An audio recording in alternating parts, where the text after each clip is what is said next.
All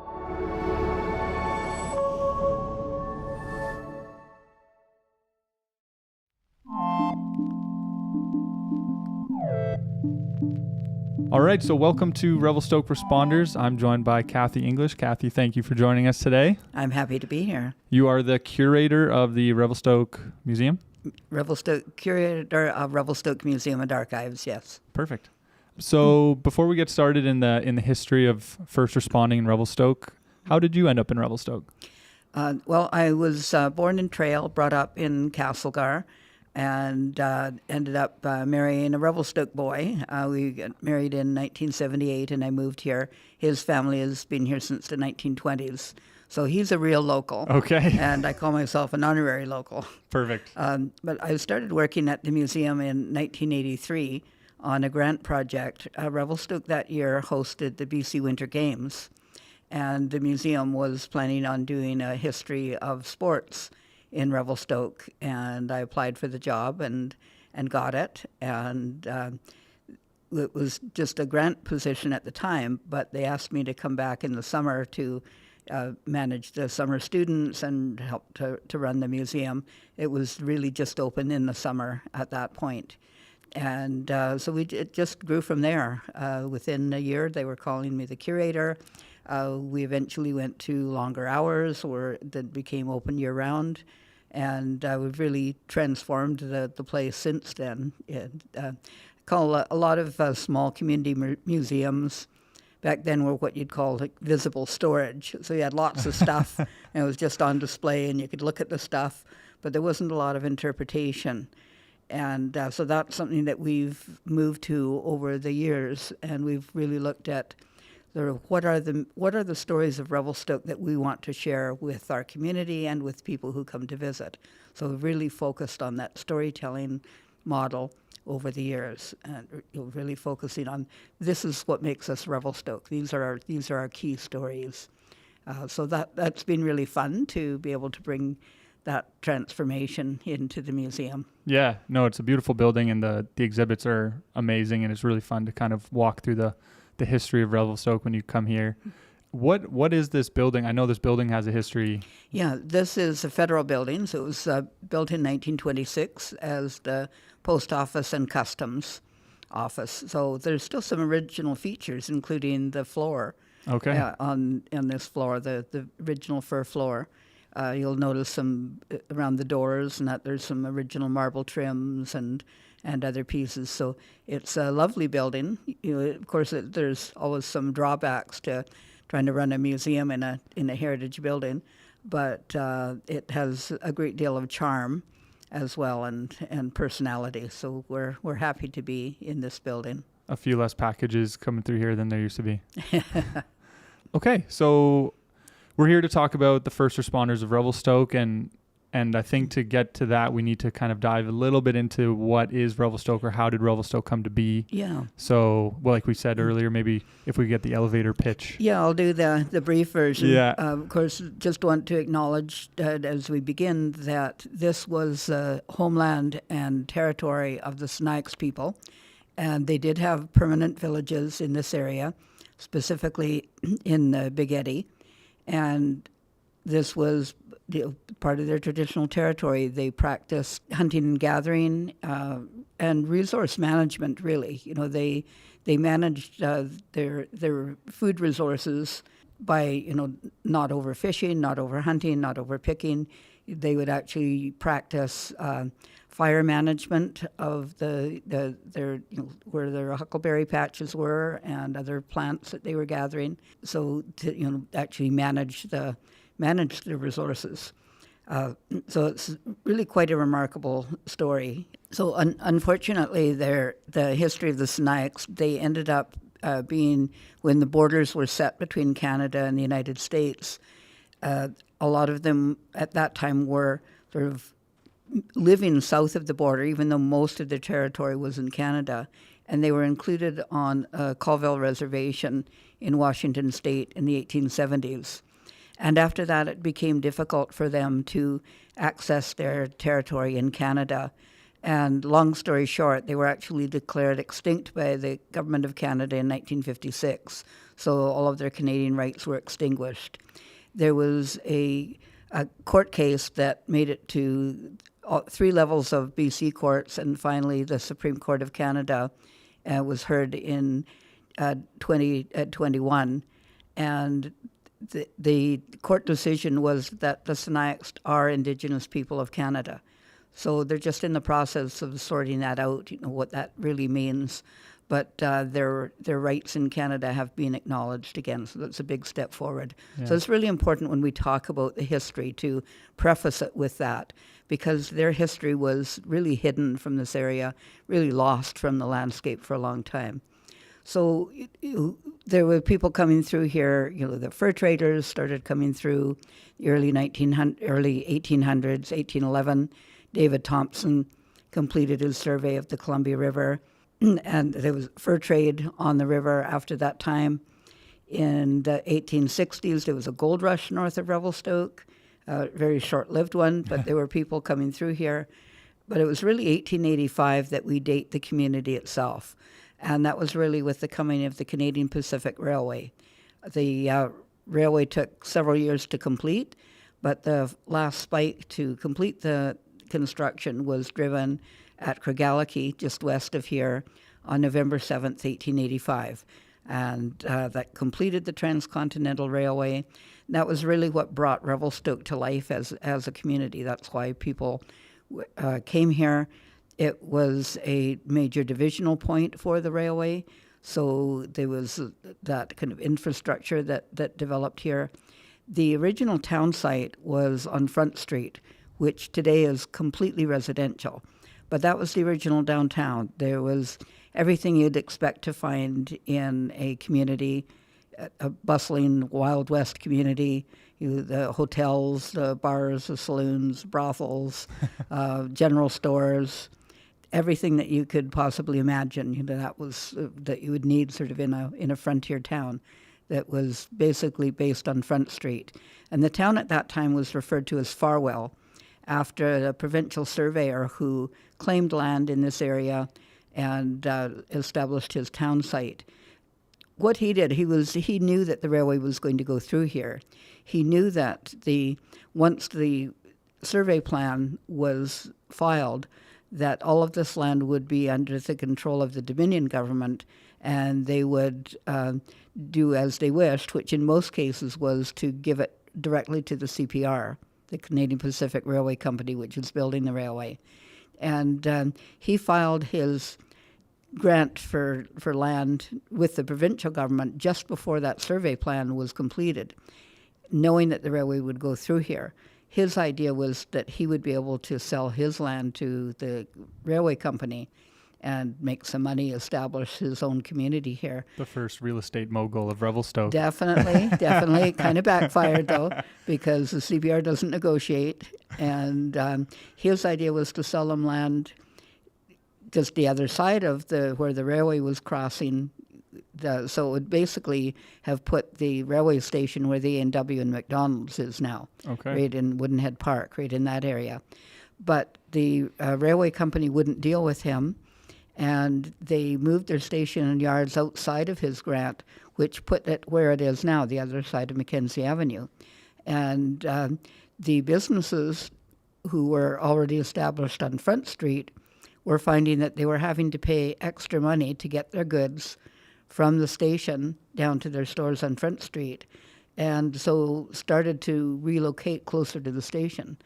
And that, over a few years, that took place, and that's why the downtown is where it is now, on Mackenzie Avenue and 1st and 2nd Streets, instead of on Front Street. It completely transformed how the town developed. I got lucky then because I live on Front Street, so there's less bars there, I guess, but it keeps the quiet away from where we are. Right, yeah, there's nothing commercial on Front Street anymore. Yeah. It's completely residential. But it was a complete shift just because of that dispute. So back then, I guess a lot of Revelstoke is built around the lumber industry, and so all the homes would have been lumber and timber framed and quite flammable. Yes. So when did they get their first fire department? Yeah, they established the first fire department in 1892. There had been fires prior to that time, a big one right as the town was starting to develop in 1885, on May 7th, a fire swept through most of Front Street and pretty much took down the majority of the buildings. But I'll give you some idea of the building styles at the time. They had most of the town rebuilt within 3 weeks. So they were just throwing things up. It was very Wild West. But the town was starting to be more developed by the 1890s. There was businesses established down on Front Street. And so a lot of the local businessmen got together and they formed a fire brigade in 1892.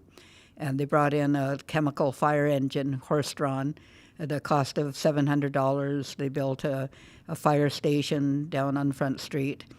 And but by that time, there was more buildings starting to be built in this part of town as well. And the people in the upper part of town, closer to the station, were saying that they weren't getting the service that they wanted. They were concerned that if there was a major fire in this part of town, they wouldn't be well serviced. It'd be too far to get. The horse carriage wouldn't get there too quick. Exactly, yeah. So they actually formed a second brigade, Fire Brigade Number 2, in 1897. And in 1900, there was a fire station built on 2nd Street behind at what's now the back end of City Hall. Okay.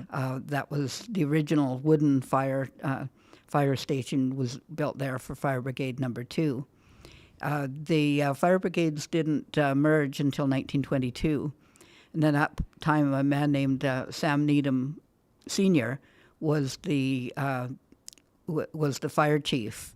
And he held that position until 1955. From 1922 until 1955, he held the position of fire chief. And then he passed it over to his son, Sam Needham Jr. So it was kind of a dynasty of fire chiefs of the Needham family for a while at that time. Though the City Hall that's there now on 2nd Street and Mackenzie, the City Hall was built in 1939, and at that time they built the fire hall at the back end of City Hall. So that was so the new fire hall in 1939 that was part of the new City Hall building was on the same location as the original Number 2 fire hall, the wooden one. But that became the new fire hall. So if you look at the City Hall that's there now and you see the big tower, that was the fire hose tower. Okay. That's why that tower is on the not just on for the city. aesthetics. No, it definitely had a purpose. They had big double doors where the engineering department is now in the planning office of the entrance there. There were big double doors for the fire trucks to go in and out. So that became the fire hall. I have heard that as the years went on and the trucks got bigger and the engines got bigger, they had to get real careful about pulling in and out of there without, rubbing some paint off on the exit. It definitely wasn't built for the bigger trucks, that's for sure. The first fire truck that came to town, the first motorized fire truck, was the Bickle International Fire Truck from 1923. It arrived in town, and that was an exciting day for the community to actually have a motorized fire truck rather than the horse-drawn ones. Yeah. And of course, that's the fire truck that's now on display in the Firefighters Museum at the current fire hall. And still operates. Yes, it comes out in parades. We actually have a couple of photographs of parades with people pushing the fire engine when it decides that it doesn't want to run any longer. But yeah, it's really kind of an icon for the community in a lot of ways. So you mentioned that first major fire down in Farwell. Have there been other notable fires in town that were responded to? Yeah, there's been quite a few. As you mentioned, that a lot of the buildings were wood buildings. So there seemed to be like a rash of hotel fires that happened, and the teens, the 19 teens or so, there was a fire at the corner of where Canyon Industrial Electric is now. There was the hotel there called the City Hotel. It burned down. It was believed to be an arson fire, and it burned down, and a couple of people died in that. There was also a big hotel, the Union Hotel, where Pam's Kitchen is now. That one burned down in the 1930s. Again, it was believed to be an arson fire, and again, there was a couple of fatalities in that one. The hotels were places where, alcohol and gambling took place, so sometimes, nefarious things could happen in them. So there were definitely a lot of hotel fires back in the day, and then other structures as well. Both ends of Mackenzie Avenue, where the Grizzly Plaza is, and the two ends where there's parking lots on either side, there were buildings built right to the road, right to Victoria Road on both sides of the street. Mm-hmm. And those buildings were taken down in fires on the east side in 1914, right from where the last building used to be the public health unit, and then it was Avalanche Canada. But from that building to the end, those buildings were all taken down by fire. And even around onto Victoria Road, there was some buildings on that side too. Right. So that was a huge fire. And then 2 years later, 1916, the other side of the street burned down at that end. So from where the washrooms are to the end of the street, that was all taken down by fire too. So they decided parking only here. Yeah. Well, I think part of it was at that time it was the middle of World War I, and there was really no economic means to rebuild the town to that extent, and then it just never happened. Right. So yeah, there has been some definitely some major Mm-hmm. fires in town. And I remember you telling us a story about a training incident that happened, a memorable one. Yeah, so that was when the Bickle International Fire Engine arrived, and it was brought here by one of the engineers who wanted to show the local force how to use it, how to use the chemicals, and so they wanted to do a training run. And they did hire a local man, Douglas Abrahamson, to be the driver. But the man who had brought the engine out, he wanted to drive it to this test fire. And so when they were doing that, the fire had been set at an old brothel on down on Fronter Douglas Street, down in the lower part of town. And the person driving it thought that he could leave from the fire station on 2nd Street and go right down 1st Street and get down. But at that time, 1st Street ended at the top of the hill where the big Holton House is, that big heritage home. Yep. And you couldn't go down towards the Farwell Park Right. At that time. So he got to the top of the hill and realized he couldn't go down, and he had to stop, and Douglas Abrahamson had to walk around and tell him where he had to go to get down to the fire. So they got down there, and by that time, somebody had set fire to this old brothel that they wanted to get rid of, but the fire had actually spread to the next brothel. Oh, no. And the brothel owner was out there swearing at everybody in Swedish, and Douglas Abrahamson was Swedish, so he understood every word that this woman was saying. So they did manage to save her building, so all was well. But it was made them realize that local knowledge was key. Absolutely. Knowing where to go. And now our training center is way out of town, so hopefully no more incidents like that. That's awesome. So, yeah. Yeah, and then just of course, the current fire department was, the fire hall was built in 1982, and so that's, there are a lot of people that are newer to town don't realize that, that it used to be in the old city hall. And I think a big feature for a lot of people for many, many years was hearing a curfew siren that went off at 9:30 every night originally from when it was on in the old City Hall building. Yeah. And then in the current, they continued the curfew, and I'm not sure when they stopped doing it, but a lot of people, say that their childhood was defined by that curfew. When the curfew went off, you had to be home within a minute or you were in big trouble. Gotcha, yeah. I grew up with just my neighbor's whistle. but a curfew alarm would have been good as well. Yeah, storied history of the fire department in town. And obviously, like you said, it's a Wild West town, so there's lots of nefarious acts and there's gambling. And so police enforcement would have been important. When did the police enforcement start? Well, really right from the very beginning. And, even when there was, with the gold rush north of town, they had what they called gold commissioners who were here to sort of keep law, and especially in those days, to settle claim jumping and that sort of thing. But then once the town was developed, it was really a provincial authority that was here. But this was also a railway construction zone, and the fairly new Northwest Mounted Police was in charge of policing the construction area. And so they had a barracks here as well, right at the top of Douglas Street Hill. And a man named Colonel Sam Steele was in charge of the detachment here. He became quite well known. Fort Steele is named after him. So he was kind of a legendary early lawman here.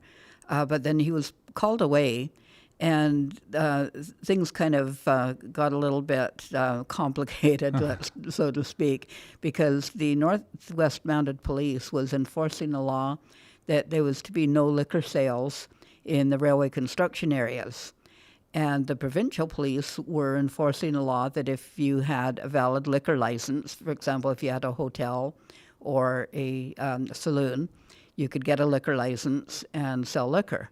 So those two laws were really in conflict with each other. And it came to a head in the summer of 1885 when the Northwest Mounted Police confiscated some liquor that had been brought in legally under the provincial laws and took it to their barracks. And somebody from the provincial police, the Constable Jack Kirkup, went up to get the liquor and bring it back down. And it ended up with the provincial police and the Northwest Mounted Police arresting each other back and forth. So it's quite a convoluted story, and I actually you have to actually have the list of who arrested who at one particular time. But it was getting quite ridiculous. There was one incident where the provincial constable had one of the provincial constables had gone up to the Northwest Mounted Police barracks, and they knocked him over and dragged him into a cell. And then somebody came up to try to get him out, and then they pulled him into the cell too. Oh, geez. And then so the provincial constable came up and arrested some of the federal. The Northwest Mounted Police and threw them into the provincial jail. So it was going back and forth like that. It was getting quite ridiculous. And finally, they were able to resolve it. They had to bring somebody in to sort of settle all these disputes. And within the year, the Northwest Mounted Police had gone from the area. But of course, it was over liquor, right. Obviously. Yeah. Time of it was part of the times. Yeah. Every town needs a little bit of controversy, I guess. Yeah. So really, the provincial police continued to be in charge here through railway construction, and up until the time that Revelstoke was incorporated as a city. That was March 1st, 1899, that Revelstoke became a city. And at that point, the newly formed city council appointed a police commission, and they created a police force. So Revelstoke had its own police force from 1899 until 1932. And at that time, there was a provincial police force that was active, and they took over policing for the Revelstoke area.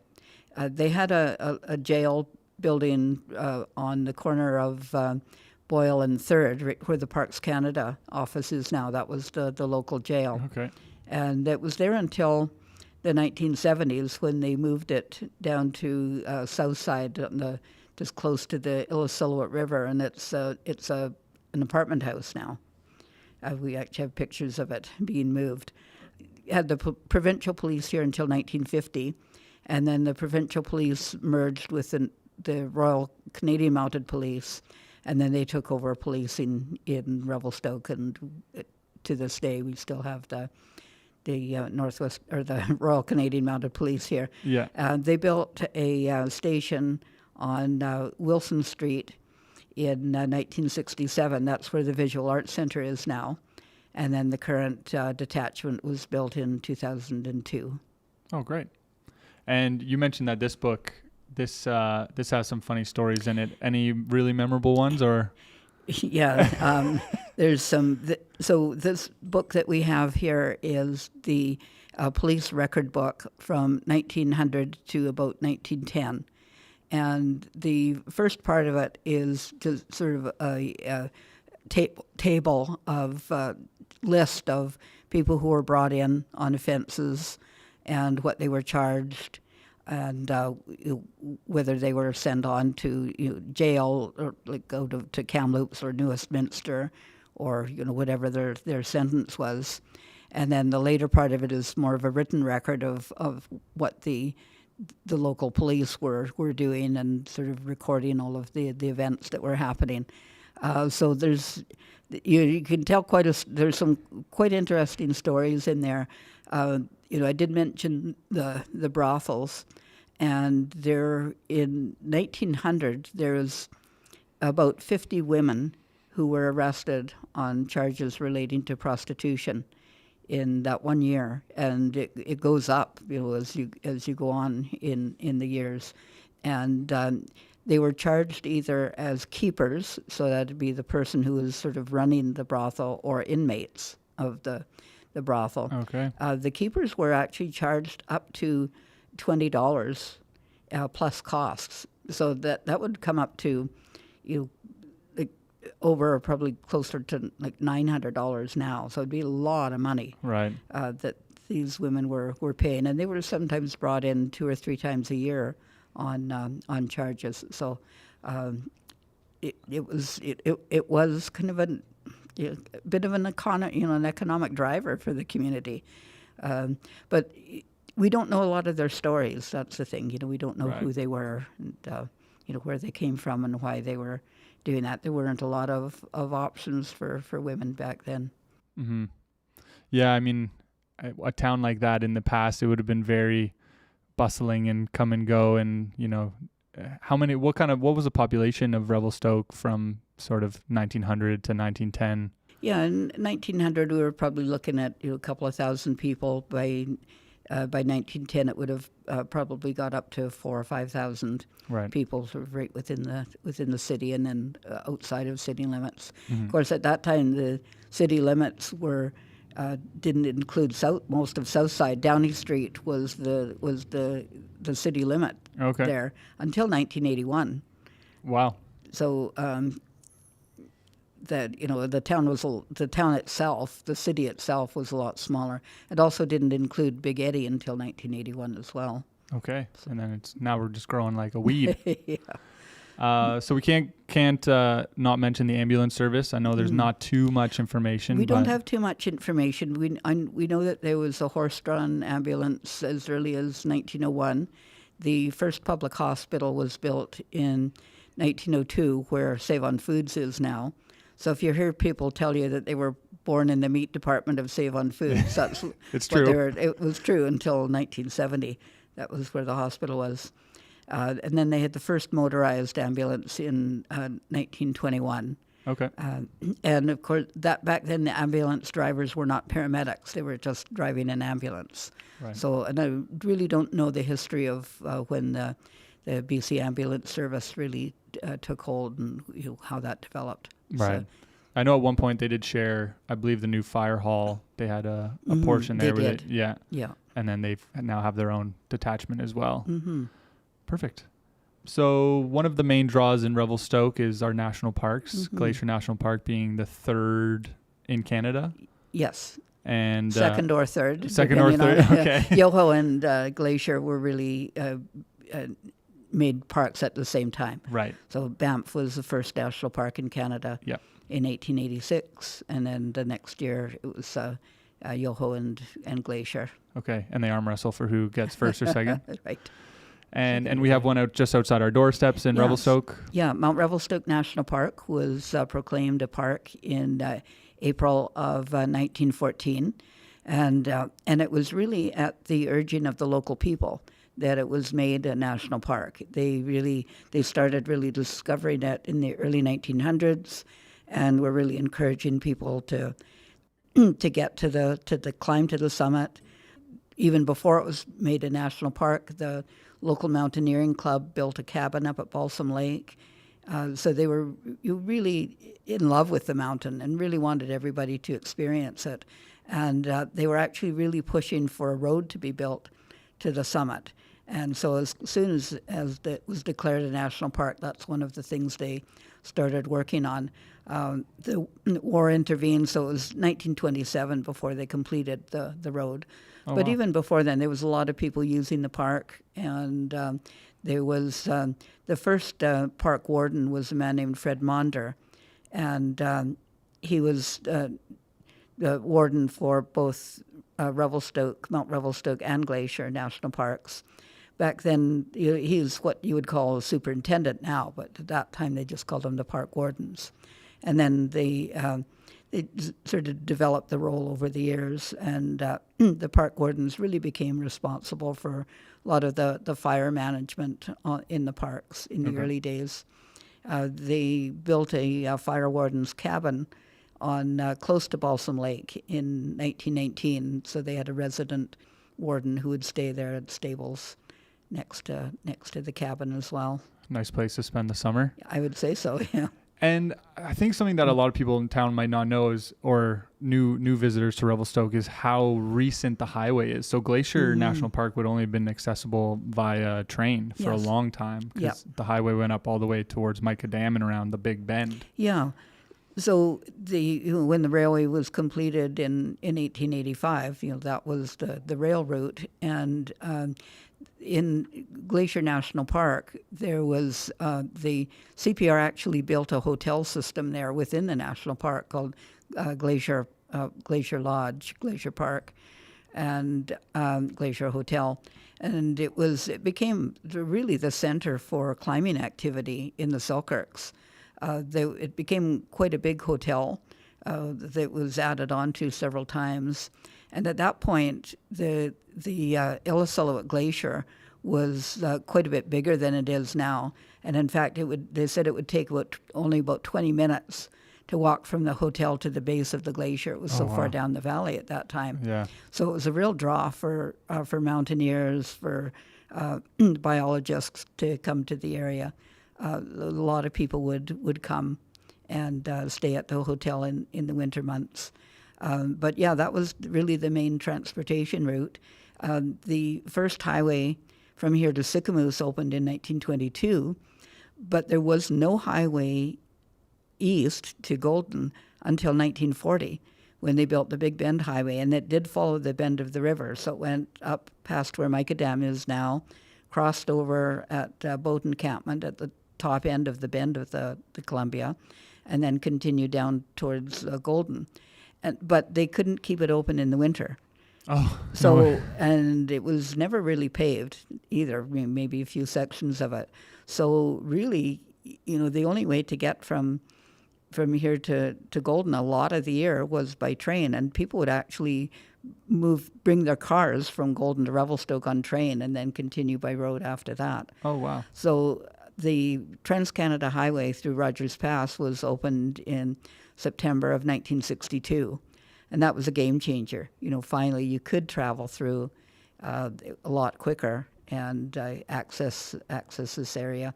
Mm-hmm. So it's relatively recent, just over 60 years. Yeah. That highway has been open. And it was like a 5-hour time save or something? Pretty much. About that? Yeah. That's wild. So once that came into play, then the wardens would, have been able to access the park more easily, but it probably increased visitorship. And yes. Yeah. Are there any stories of park wardens and or people or animals or anything like that?